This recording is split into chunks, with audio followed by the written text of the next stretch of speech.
Welcome back to the episode of Unranked Podcast. Coming to y'all today, tough, brutal loss by our Lions. Having the one seed, first round bye, definitely a shock to us and the entire fan base how they went out this past Saturday night. So we'll definitely dive in and talk a little bit about that, and then we'll transition onto our Detroit Pistons. We've been playing great. Had a nice victory on MLK Day to start the week off. They're currently up 21 points right now on the Hawks. Cade picking up steam was on TNT, getting a lot of attention for a potential All Star, being a potential All Star this year. But yeah, we'll dive into all that over here the next 30, 40 minutes. But I'm going to kick it off to you, E. Yeah, just want to see your thoughts on how the Lions game went on Saturday so we can just get over it and just turn Get that, over it. Get it. that page. No, go ahead and turn the page. No, I agree. I mean, no other way to put it other than a devastating loss. Obviously we've been through the gauntlet with this team, dating back to early childhood. So it was great just to see them rolling to the level they have. A few things we mentioned over I'd say the last two seasons was kind of maybe going ahead of schedule last year, making it all the way to the championship game. And then we all had expectations that we would go upon that, take that next leapfrog up until right into the Super Bowl, potentially winning the Super Bowl. I know that was everybody's first and main goal. So, this just shows you how fickle it all is, how truly tough it is to win that Super Bowl. Another thing we mentioned, without getting too much in the weeds of the game and what we could have did different, could have not did different. Another major issue that just kind of came across was when we peaked. I know we kind of talked about that a couple of times this year. In late October, early November, where literally could set our starting offense. Mid third quarter, we're up 45-10 or whatever it is. Doing like college football type scores. Really moving the rock. We kind of talked about, are we peaking too early? Are we playing our best football now? We always thought that we would be able to return it back on. Not that we have been playing bad football. You don't play very many bad snaps if you're 15-2. But we all kind of thought maybe they could during the playoffs we could gear it up to another level like we were throughout the regular season. We all kind of thought we had to because that defense was so decimated with injuries. Yeah. From Hutch, Malik McNeil, Carlton Davis, you name it, and players we had out there were playing banged up, so I don't know how many guys on that team were truly 100%. And, all that being said, a very tough loss. And I do think we should look at the season for what it was. I think we had a very successful regular season. Can be happy about that, but at the end of the day, completely failed on the mission, and that's to make some noise in the playoffs. And kind of dive into some of the plays that really stick out to me. Right off rip, getting the ball, having Montgomery as a starter. Gibbs been one of the top five hottest players in the last couple of weeks in NFL. Hot hand. You give him the ball, special things are happening.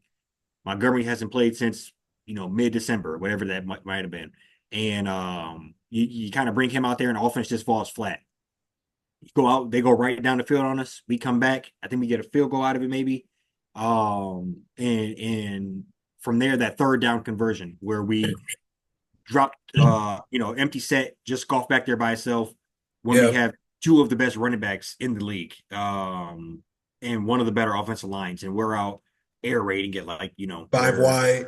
we're Texas Tech in the mid 2000s or something. It's kind of it was very bizarre to me, and it cost us heavily. It gave the ball up in prime position, got fumbled, potentially got in his head that he should have happy feet the rest of the game. Started selling passes, and then a couple of things that I'll just have to take up too much more time. But right before half, I'm sitting there with my dad and my brothers, and we're watching the game. And okay, I think it was, what was it going into half? 21, 28, 20, Uh, 28, it's, 21 or 20. yeah, 28. It was like 28, 21, something like that. Yeah, Yeah. yeah, yeah. And all that, no, 31, 31, 21. 31, 21. Yep. And 31, 21, they get the ball after half.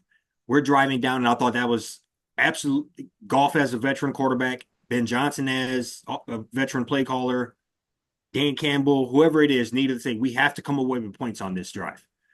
They are clearly moving the ball. We're having no success on stopping them. When in doubt, throw it to the stands, throw it to me out here on the sideline. We have to get this field goal out of here at bare minimum.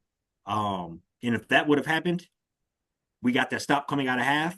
There's a completely different game. So I kind of think those are some of the bigger key moments where I felt like we went out of character. We did something we normally wouldn't do. And whether that's from a play cost perspective or whether golf pushed an issue getting baited by our dear Sanders still, you know, it. Man, And lastly, I would say that JMO debacle of a play when we had him yeah. try to come around like he's Antoine Randall or something. It was very, Just bad awareness. yeah, bad awareness, bad You know, like situation. J-Mo, Well, like love J-Mo. You can't trust him to no, not throw that ball. And yeah, like you he's can't letting it blame him rip. either. Is you down 10? You know what I'm saying? Like you want to try to make a play. And yeah. No, no, I agree. And real quick, please continue. But I read that he hadn't thrown a pass on record since high school or since middle school. So he might have threw one in middle school. He had no records, no recorded passes in high school, no recorded passes in college.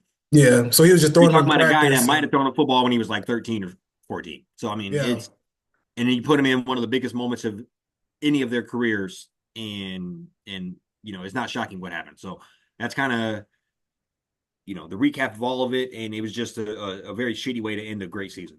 Hmm. Yeah, no, you echo a lot of that. There ain't really much to like.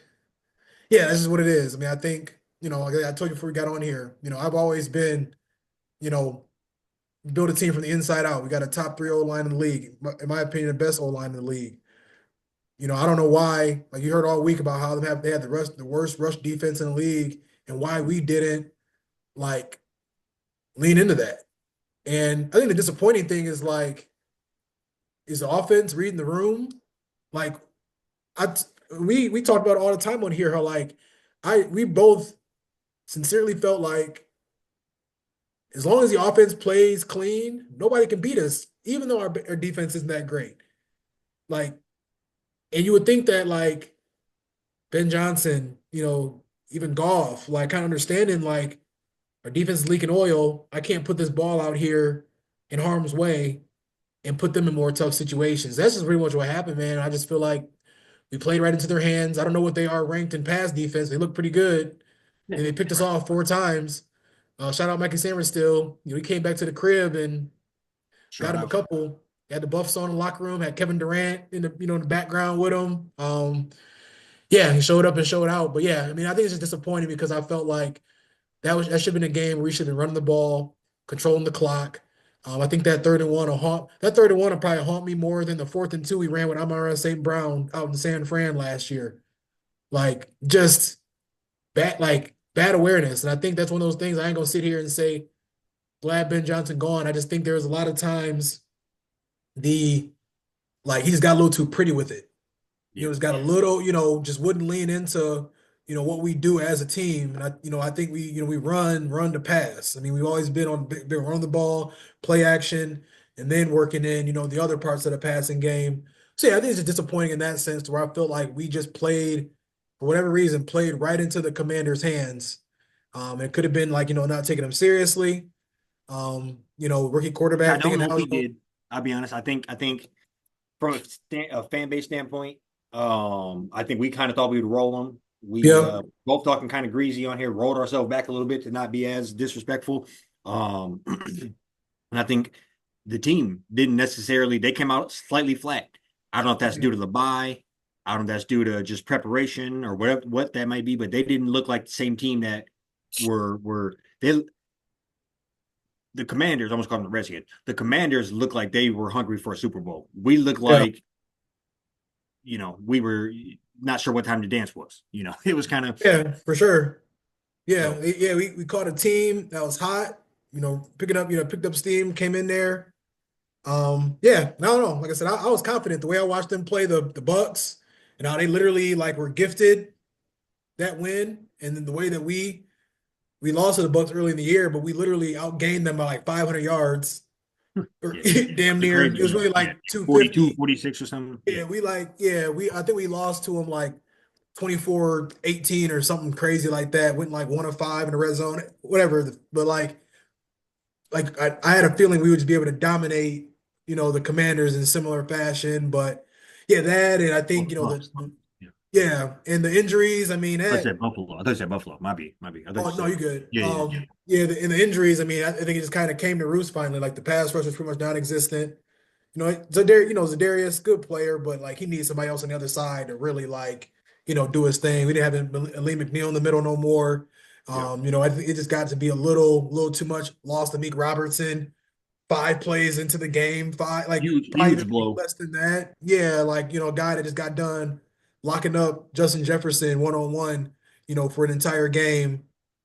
Probably was one of our best corners at the time. Ended up losing him. So just tough blow, tough blow. And I mean, but I say at the end of the day, man, I think as a fan, you're just proud. They had all these injuries. It could have ended up being, wheels could have fell off, finished 10-7, 11-6, could have lost the winner take all game to end the season. Sunday night, everybody watching.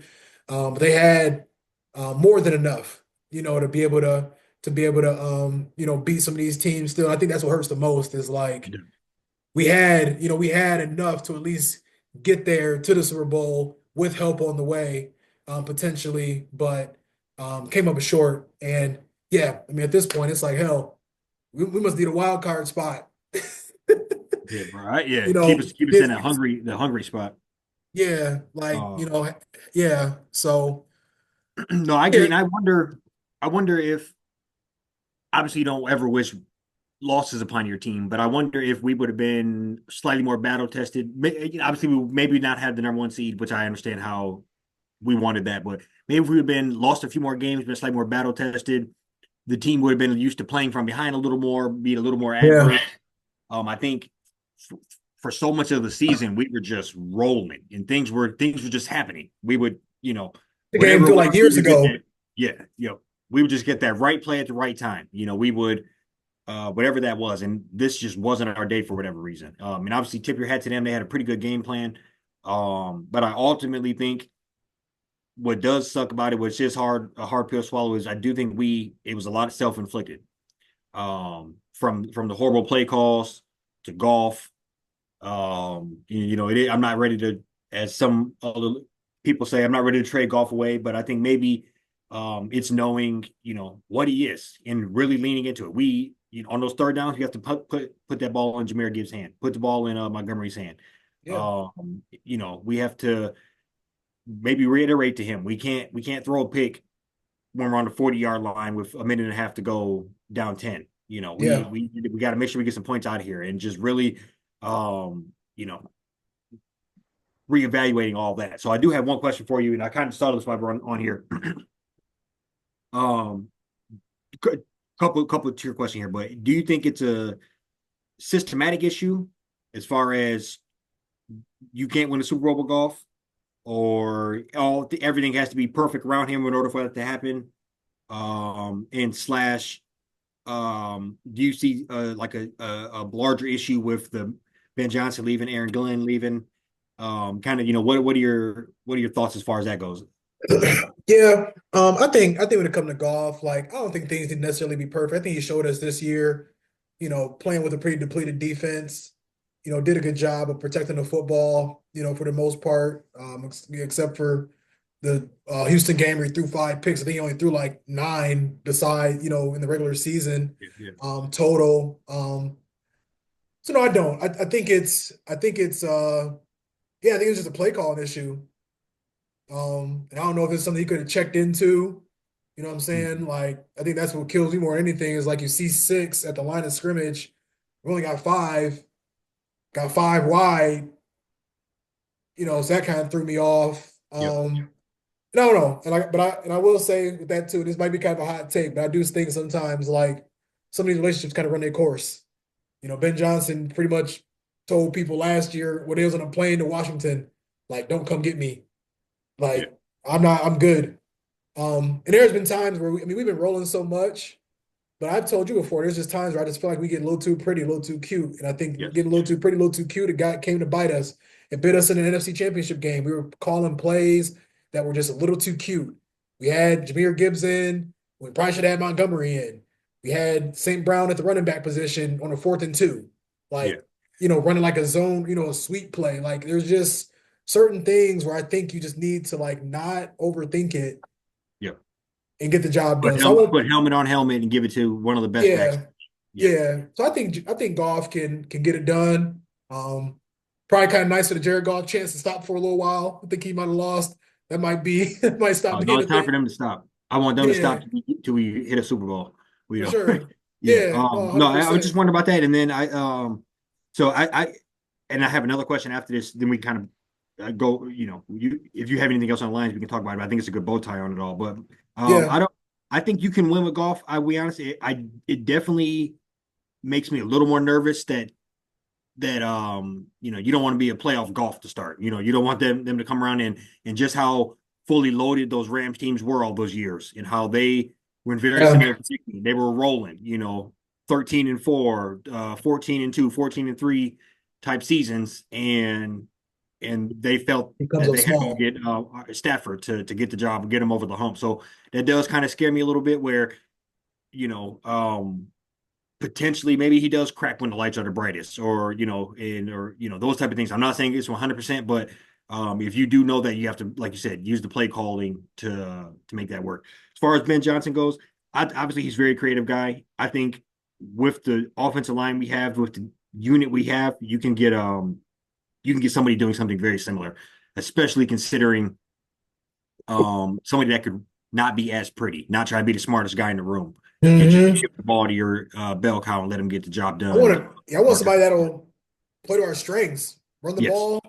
I don't know if this would be like more 60-40. I mean, obviously going to play to what the defense is giving you, but like I just feel like we should have took a page out of Michigan's book and just controlled the clock yep. and that ball. I would have loved to see That's another 50. thing they did. I mean, they were going on such long drives. Them boys Yeah, were yeah, they're just going up and down the field. systematic, long drive, just wearing that defense Yeah, I out. mean, it'd be Yeah, second and four, third and one, first down. yeah, Second and six, third yeah, and two, first down. yeah. Second and three, third and four, fourth and one, first down. And Like they they just only they only didn't they only didn't convert one because like they brought in Mariota and messed the play up, and we yeah, just that kind was a of crazy play. I That didn't yeah. understand what happened there at all.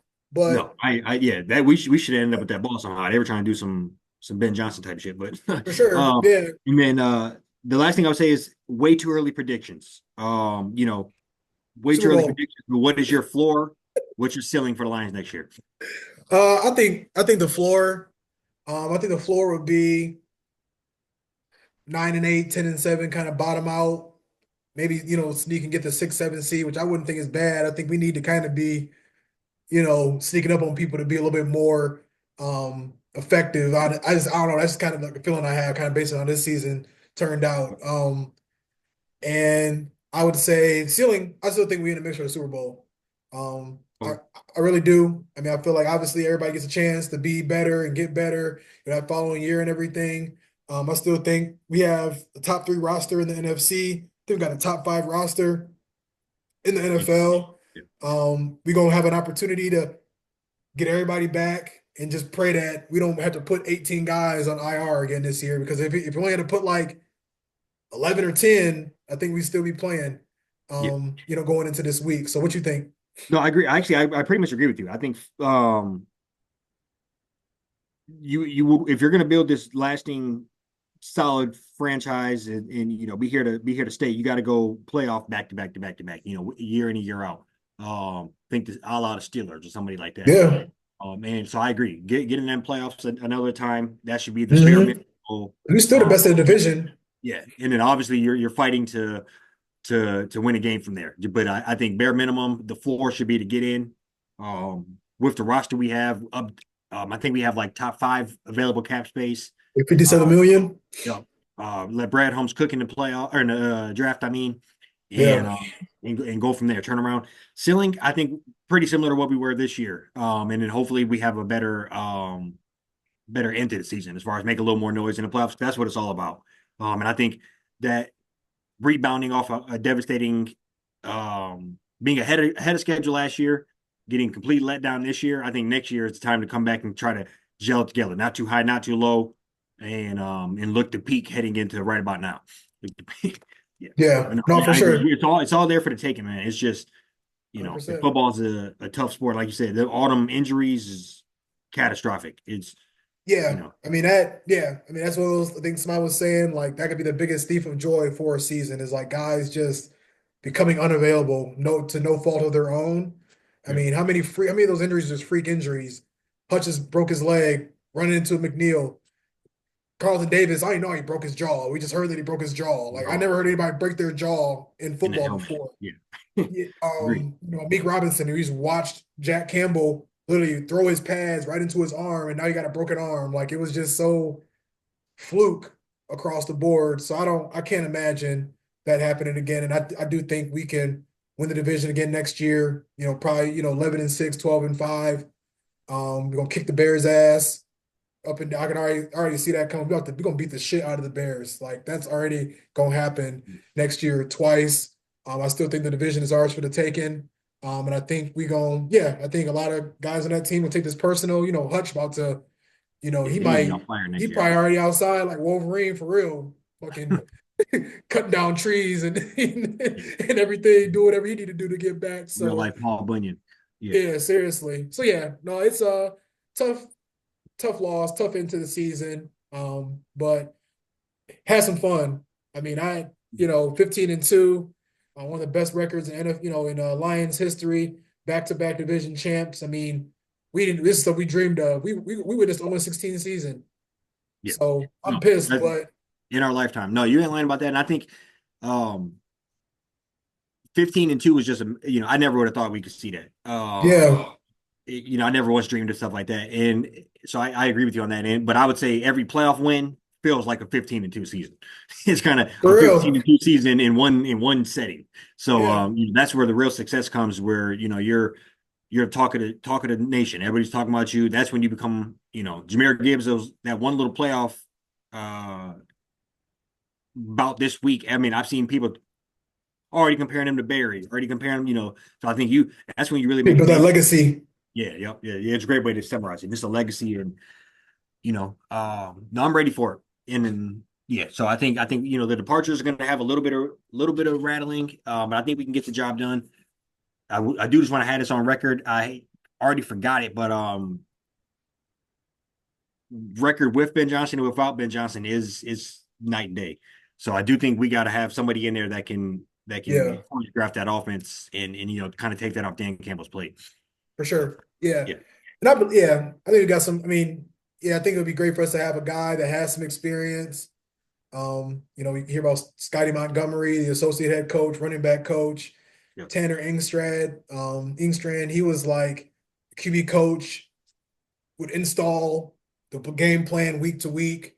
yeah. Um, Like yeah, but I'd be curious to see who they're able to nab outside because I did hear that like Rod Wood ain't really looking to pay assistants a whole lot of money, even though he was okay with raising them ticket prices the way that he was. yeah. But that's a conversation No, here nor for there. the other Yeah, day. Because one of the big things I think is a lot of them fans was gone 10 minutes left in the fourth quarter. So you got a didn't lot of see that. people in there that can just afford to go, but probably don't care to go as much as you or I, Yeah, but we don't want to pay 700, 800, $900 for it either. no, So I agree. we'll see what happens when the dust settles. I think, I believe in Dan Campbell. I believe in Brad Holmes. I think as long as they are here, the talent gonna be on the team. The culture gonna be on the culture gonna be the culture. And I think they're gonna do a good job of finding guys that can step in and we pick up where we left off. Might be a little a little turbulent, just kind of start things off, start the season off, but I think we got the guys to figure it out. Yeah, And it might be right, something too, right. even with the defense, where like a lot of guys didn't like how Aaron Glenn called the defense. A lot of man coverage, zero blitz, getting up a lot of yards, but we kind of clamped things down in the red zone. Maybe we can get a 20. guy that can run a little more shell coverage. You know what I'm saying? Just like Yeah, find a just way mix to it up a bit. complement the offense a little bit better. So we'll see what happens. But For sure. yeah, I believe in No, I'm him. ready. We got a long journey. I mean, not to get into this, but we got some draft preparation, It's like free agency. 230 We got some money days. to spend. Yeah, so I think we Yeah, got obviously the football season never really ends. It's just what phase you're in. So for sure. and then we can hop over to the Pistons, but I did look at a mock draft today and they had us getting Jack Sawyer. Yeah, that's dead. That's so dead. Yeah, but No, no, and on to them Pistons. I just checked. Still kind of had this in hand. I think last time I checked, it was 97-81. So I think these Pistons, Detroit Pistons, are making some noise. JB Bickerstaff got them looking right. Cade got them looking right. Potential All Star loading here. What are your more thoughts about the Pistons sitting here at 22-21? Um, you know, Yeah, I personally think maybe all in the championship, sky's the limit. I could easily see them winning a round in the playoffs. I could easily see them making some noise. So kind of what are your general thoughts on what they got going on, and how do you feel about it? yeah, I'm ecstatic. Could finally watch them. Shout out, knock on wood, but shout out FanDuel Sportsbook. Worked like a charm. Yeah. Monday. Yeah, because it was great watching Monday, but it was also kind of like, damn, we don't even get our MLK Day spot on TNT no more. They just got us Mhm. playing at 2:30 on a Monday or on Yeah. MLK Day. But no, I mean it was great to see uh what's been happening. I mean, like Cade is just every game got to work on the turnovers. The turnovers is they getting kind of crazy, but I mean he's just showing up and showing out. It was great watching him go for 18 points in the third. It didn't matter who was guarding him, whether it was other twin, Tari Eason, the bear poker and Dylan Brooks. He was giving it. Jalen Green got him some too. And yeah, like you said, it's got him rolling. I love like the culture. Malik Beasley, that's probably been my favorite player on the team this year. I mean, the guy is coming off the bench and just hitting 4 or 5 threes a game. He's Yeah. stepping in the starting Lighting lineup it when he up. needs to, Yeah. scoring 15, 20. He's playing defense. I've seen a couple different times where he's made some game-winning plays, whether it's hitting an open three or clamping somebody up and stealing the ball before the clock hits zeros to secure a win. But yeah, it's great to see JB like just fighting for the team. That was something we didn't see a whole lot last year. Monty Williams just be kind of standing there with his arms crossed. You got JB going back and forth with the Pacers coach. He's in the referee's ass, Yeah. when he needs to be. Amazing He's with the X's and O's. Just some yeah, plays he be drawing up is yeah. yeah, yeah. So, I kind of hear, I guess he was part of coaching Harden and, kind of seeing how they used Harden, Cade kind of being used that way. And yeah, I think over the last couple of weeks, K was on TNT, with the crew last night doing this thing. So he had an interview on ESPN. They got people on ESPN, and they hardly know what the hell they're talking about. But I agree with them thinking K should be an MVP conversation. That's probably still far fetched, but I do agree with that take, just given what the record is. But I He is, yeah. mean, he's showing up and showing out. And it's awesome. Like you got guys like Duran. I've kind of been iffy about him. He's been playing well. I do still feel like we might need to upgrade that center position in some capacity, but um, we a piece or two from locking up a 6 seed and really giving somebody a hard time depending on the matchup. In the playoffs, we can actually get there and do it. Yeah, no, I think you're spot on. Cade is playing at a like a ridiculous level right now. You watch him, he's just a maestro with the ball. He's putting up 20, basically 24, 25 a game, 10 assists, 6 rebounds, and just a real, just the plays he's making. You hop on Twitter during any game, he's heading to the basket, dunking on 2 or 3 people. He's hitting step back threes. He's like his game is very well polished, and he looks like he's making players play at his speed, which is what great and exceptional players do. They make you work and dictate off what they want to do. Are they flying by you and you got to be scared of that? Are they slow and very meticulous, more like Cade? And that's what he's doing, and he's um really elevated his game. And I'm ecstatic to see this because we Pistons gave him the bag. He's been banged up over the years, and I think all that heading into this season, and it's amazing to see. You get the good cast around him in Tobias Harris and Beasley, and you could really see how this can take off. And I think definitely see the picture that they're painting as far as what they want to do, how they want to play, Yeah, and all that being said, I agree with you. If we can stay away from the Cavs, stay away from the Celtics, and get pretty much anybody else in that first round, I feel pretty confident we can take them to the ropes. hmm like the Bucks. That's what I'd want. Like Yeah, I think the that'd be Bucks. a Yeah, and oddly enough, I don't think we won one steal, but for as good as we are, we're like 1-7 in our division, which is Yeah, very weird. we get that get back in the playoffs. We got to circle back on them. So I think, uh, just in general, the Pistons are a few pieces away from being a legitimate power, like not maybe not championship team, but a real powerhouse force to be working reckoned with.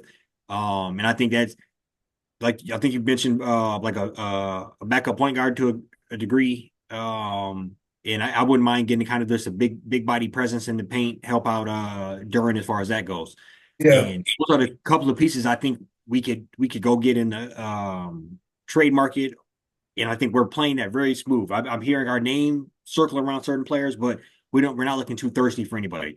I think yeah, it's gonna be one of those things where we'll wake up February 3rd and boom, we went and landed whoever. yeah. Uh, Lonzo, yeah, big splash and just kind of develop and go from there. And Devin Booker, yeah, oh my God, if we get Devin Booker, I'm about to go get season tickets. sitting everybody except for Cade.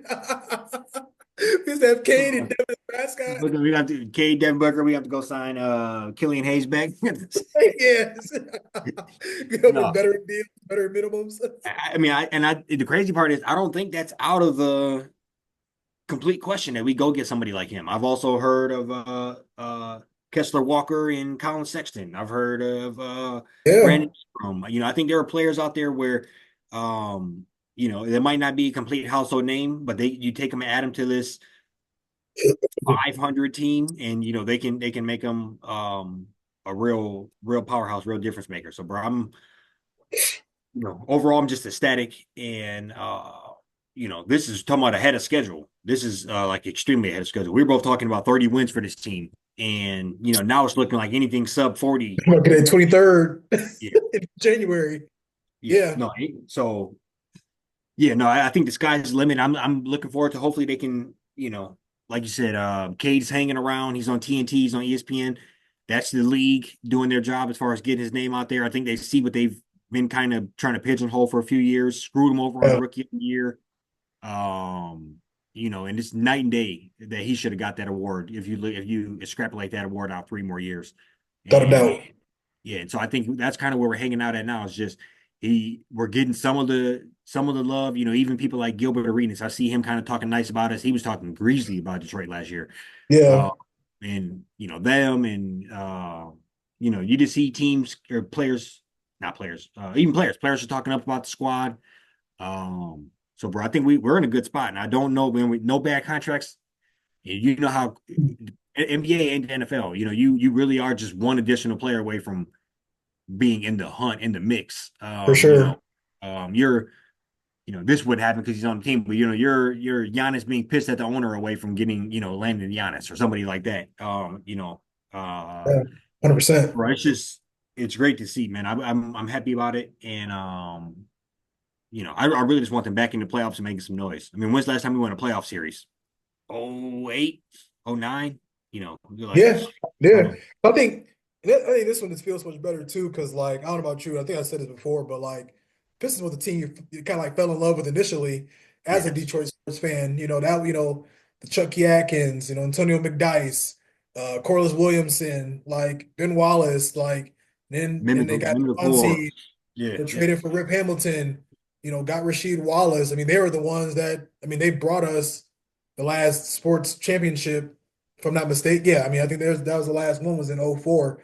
Yeah, Um, professional. Yeah. professional sports. So like, and you just hear people around the league like it's just better when the Pistons are playing better. Mhm. You kind of get tired of the small market talk and all that kind of shit that's been talked a little bit here and there when it comes to just how bad we were. But I'm glad that we finally got a GM and a coach that care Yes. and have put together a good team. And I'm excited to see what Trajan, because yeah, I think right now you're kind of just chilling. We ain't bringing nobody in just to buy them out. Doing the other mess we thought was They're in gonna our they're favor. gonna they're gonna open an investigation about what he was doing, manipulating them books. I think we Like, literally, should. I think we should. I think we should. yeah. We should open a class action lawsuit as a Pistons Yeah, fan. right. We should. Somebody needs to be sued because like Yes. last year was a joke. Yeah. No, Like I agree. And this, that 80 million spread out amongst the fan base. yeah, yeah. No, if you've attended a Pistons game in the last 5, 7 years, you're owed my compensation. No, and it's crazy. Night and day. I even feel like the owner was a lot more in the mix last year. Maybe we're just hating on him a lot more. I kind of feel like he's maybe had his come to Jesus moment as far as, hey, I got to step out of this shit. Like even though he does have his picture still hanging up in the in the locker room, but he got his picture hanging up like he's Saddam Hussein or some shit. But it's just very odd from that standpoint. But bro, I'm just I'm hyped that we got this rolling, bro, and it feels good. And the league is better when the Pistons are good because we're a small market team, but we're a well known team. We have lots of rivals, and we have a unique fan base. Similar to the Detroit Lions. When they're good, it wakes somebody up, and we're a hungry fan base. And yeah, I mean, Metro Detroit is home of 5 million people, and the 5 million people really wakes up, and I think that this stadium comes alive. Breeze. Watching the games now, I mean, you could watch a game a year or two ago. You could it's maybe 4,000 people spread throughout that arena. You look at it now. Sada Baby sitting front row. Pedro Giovanni sitting front row. You got maybe a good 65, 70% of that stadium filled out. That's all Yeah. positive signs. Yeah. So I'm ecstatic, and no, I'm ready for them to make some noise, bro. It's gonna be fun to watch some meaningful Pistons basketball Yeah. games. Cause These are yeah, meaningful to us as a being sure. what we've been through. Yeah, no, and we're no longer that team that you can catch on, you can just You not just show up against on a beat the Tuesday brakes or off. Tuesday or Yeah. Wednesday. Cause I mean, Trey Young got like 9, 10 points, 3 minutes left in the game. Some guys they able to take a little night off. That's not the case no more. And I just No. think with Cade, like when you player of his caliber, like caliber, he's just gonna see blood in the water now. Yeah. Like, you can just see it like that. Like when they were kind of hanging around with Houston, third quarter started up. He was like, I'm about to shut shit Yeah. He down. And woke then you up. start to Yeah. see that, you get more of that confidence. The team, they start to follow suit as well. You got great vets. Tobias, his plus minus on the court, but besides being off the court, is like ridiculous. Beasley, Tim Hardaway got the Yeah. perfect blend of vets, and it's Perfect been storm. out Yeah. well. Oh no, and the last thing I'm gonna say is real quick, just because I just slipped my memory earlier. You mentioned Cade's turnovers. Um, Hmm. I've seen a stat the other day that per usage, he's right in line with everybody else that has the ball that much. So it's not Okay, he's not flying off the charts compared to other people who have the ball about that much in their hand. So I that got that you. It that comes with it to an yeah, extent, it yeah, comes with just having that ball, 51% of the time. Yeah, you're for just sure. but Yeah, this would be nice to get another. If he can play off ball a little bit more and kind of learn that, that'll help mhm, him too going forward. So we'll see who they can bring in potentially to help out with that a little bit. for sure. You got anything else for the people? That's all I got. Be back with y'all. Yeah, going forward here, talk about the Pistons, sprinkling the Lions around